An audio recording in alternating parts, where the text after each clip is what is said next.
Today, I'm going to tell you a story on how when I was in the 5th grade, I punched a bully in the face, and it had marvelous results for several years.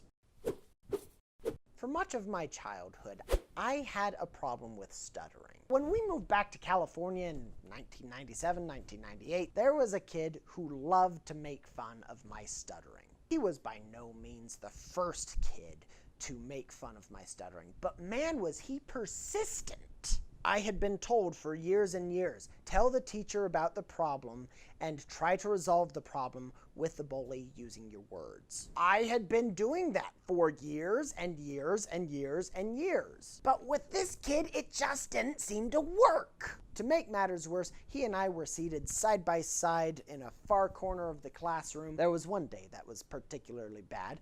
The teacher was ignoring my hand. I don't remember exactly what he did, but he just pushed it right over the edge. So right in the middle of class, I turned to him and I socked him in the face. That got the teacher's attention. I got put in timeout. There was a phone call home. When my parents asked me what had happened, I explained. They had context of the whole thing, and they kind of decided not to punish me. And in a world where I was like, violence is never the answer, this confused the heck out of me. Today, we're going to talk about things that it is never okay to do, except for when it is. Violence. There's a common adage that violence is never the answer. But if that's the case, why do we have all these armed law enforcement officers? You could understand the answer to mean like the optimal solution for the problem. But if that's the case, violence isn't never the answer.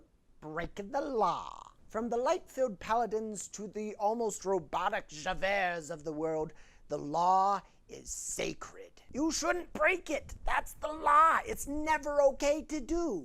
Except if we actually believed that, we would be condemning everyone from Robin Hood to anybody who harbored any undesirables in Nazi Germany. Taking a step back from Holocaust level of seriousness, don't tell me you've never run a red light when you've stopped at an intersection at 3 o'clock in the morning and it is a ghost town, which if you live in Utah is actually no longer against the law to do.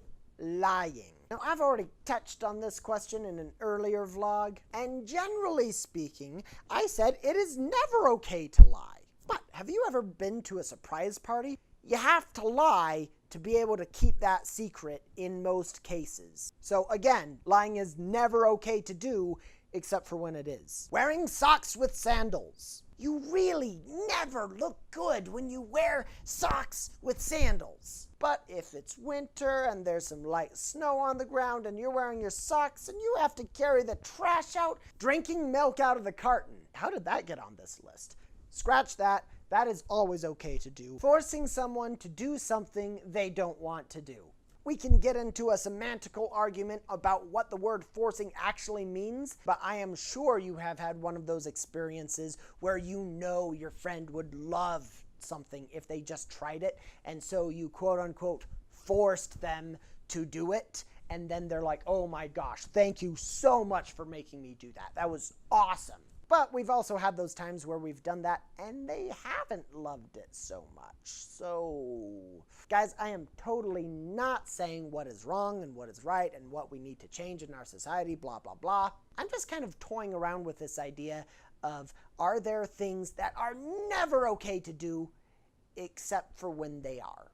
Thanks for watching my video. I hope that I didn't offend too many of you. If any of you can think of anything that seems to never be okay except for when it is, go ahead and share those in the comments down below. And I would be very interested in carrying on any discussion that you have about this video. Mwah!